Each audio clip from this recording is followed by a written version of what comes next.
Tivemos hoje divulgação de CPI e os preços desaceleraram bem mais do que o esperado no mês de junho.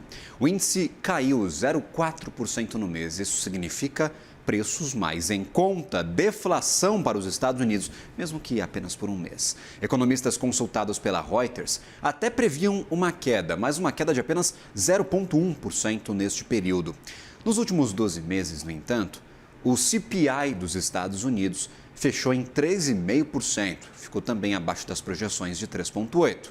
A retração reflete principalmente queda nos preços de gasolina em relação às máximas decorrentes do cessar-fogo entre Estados Unidos e Irã no mês passado. Para falarmos sobre esta deflação americana, conversa agora com Rafael Rondinelli, que é economista da MAG Investimentos. Rafael, que prazer tê-lo por aqui, meu caro. Uma ótima tarde a você. Bom dia, Gabriel. Bom dia a todos. Prazer é todo meu de estar aqui com vocês. Boa tarde. Eu acho que eu estou no mundo da lua, meu caro. Eu acho que eu já estou adiantado aqui, já estou no final do jornal. Bom dia a você. Queria entender, principalmente, o que significa essa deflação nos Estados Unidos. Por lá, os preços são repassados com muito mais velocidade, vamos dizer assim. Dá para a gente, com as condições atuais que vimos neste começo do mês de julho, ficarmos esperançosos de que a inflação deu uma moderada nos Estados Unidos ou os sinais ainda são preocupantes? Bom, vamos lá. Acho que foi um primeiro passo relevante aí com esse CPI que veio realmente muito abaixo do que o mercado estava estimando, mas talvez ainda seja cedo para a gente ter confiança de que esse processo de desinflação nos Estados Unidos ele vai continuar um pouco mais incisivo à frente e aquilo que o Fed deseja, né, com uma inflação voltando em direção à meta de 2%. A gente teve uma inflação, uma divulgação nesse mês, desculpa, que trouxe uma deflação que veio quase o dobro aí da expectativa do mercado. Mais do que isso, o núcleo de inflação, né, o Core CPI, ele também trouxe uma leitura de deflação, veio basicamente estável, né, menos 0,02%, e isso também veio muito abaixo da expectativa do mercado, que tinha uma projeção de cerca de 0,2% para esse mês. A deflação desse mês foi muito focada em energia, como você mesmo já mencionou, em função da reversão dos preços de petróleo, dado o cessar-fogo ao longo de junho da guerra entre os Estados Unidos e o Irã.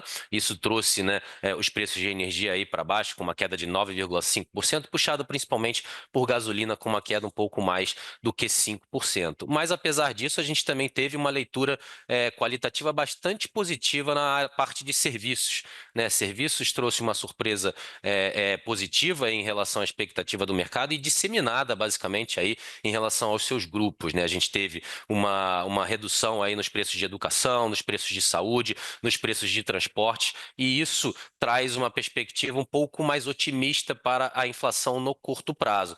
Mas, como eu disse, ainda é só uma leitura mais fraca aí do que o mercado esperou. Acho que a gente vai ter que esperar um pouco mais para ter certeza se esse movimento de curto prazo vai perdurar um pouco mais ou não, principalmente aí à luz da volta, né, do conflito entre os Estados Unidos e o Irã, que já trouxe aí os preços de petróleo para cima nessa última semana, principalmente. Perfeito. E aí, por exemplo, quando a gente olha para essa estrutura, você fala de serviços, também trouxeram notícias positivas. Eu estou aqui com os dados do CPI em mãos. Serviços de transporte caíram 0,3% neste último mês de junho, apesar de subirem 3,4% nos últimos 12 meses. Essa é a tabela geral da inflação que temos com os macro itens, né? Aqueles grupos de serviços ou mercadorias. Housing, com a pequena alta, 0,1%. Serviços, menos os serviços de energia, ficaram basicamente estáveis no mês de junho, mas com uma alta de mais de 3,2%. Apesar deste vai e vem do preço da energia, meu caro, o que poderia ser o sinal de qualidade melhor que traria mais conforto para o Fed? Vou daqui a pouquinho trazer, inclusive peço para retornarem aqui para a nossa câmera, só para eu mudar de tela no meu tablet, para falar um pouquinho sobre expectativas de juros. Por quê? Temos para o mês de julho deste ano, ou seja, a próxima decisão no finalzinho deste mês, basicamente uma opinião majoritária de que os juros vão ficar onde estão. 3,5%. Vamos trazer aqui, 3,5% a 3,75%, 87% de chances. O que a gente vê agora de fundamento para a tomada de decisão de política monetária, já que vimos na ata da semana passada que muitos diretores veem necessidade de subir os juros por lá? Certo.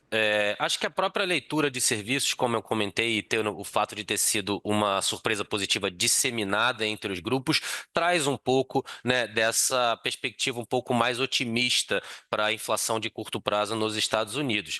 Mas principalmente a leitura do núcleo, né, que é basicamente o que o Fed mais foca nessa leitura do núcleo, que é uma leitura que busca retirar os itens mais voláteis ali da divulgação da inflação e tentar capturar um pouco melhor a tendência da inflação como um todo. E esse núcleo ele também veio muito abaixo do esperado. Então, essa surpresa positiva disseminada em serviços, batendo de uma maneira muito positiva no núcleo de inflação, eu acho que é algo que traz uma perspectiva um pouco mais otimista para a inflação no curto prazo e deve ser o suficiente para fazer com que o Fed mantenha a taxa de juros inalterada na próxima reunião de julho. A gente tinha uma expectativa aí de alta nessa reunião, como você comentou, dado os discursos que a gente vem observando dos membros do Fed e também da divulgação da última ata, no qual vários membros já apoiariam uma alta de juros já na última reunião, mas eu acho que esse número afasta essa possibilidade de alta na reunião de julho e a gente vai precisar esperar mais algumas leituras para entender se o Fed vai precisar subir juros ao longo desse segundo semestre do ano ou não. Mas eu diria que toda essa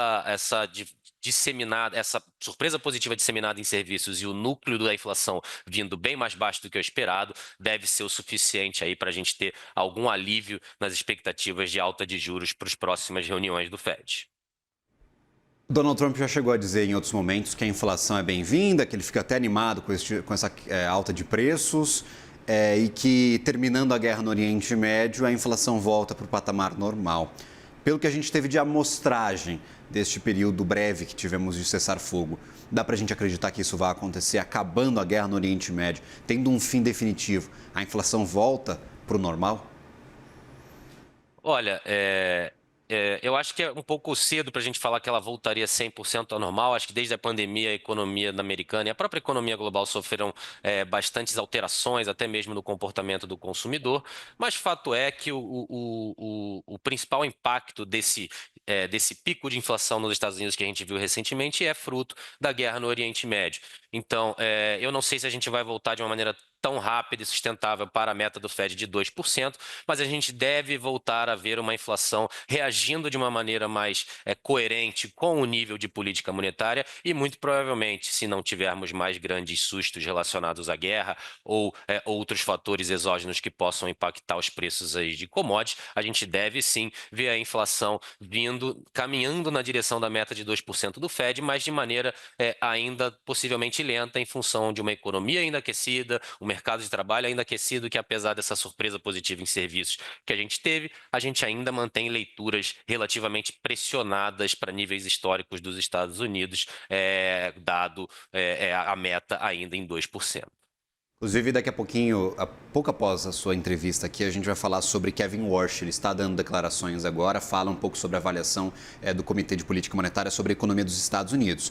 Só alguns destaques. Fala que nós temos, por exemplo, um novo capítulo no Fed começando, em um momento decisivo para o nosso país, observando relativamente poucas demissões.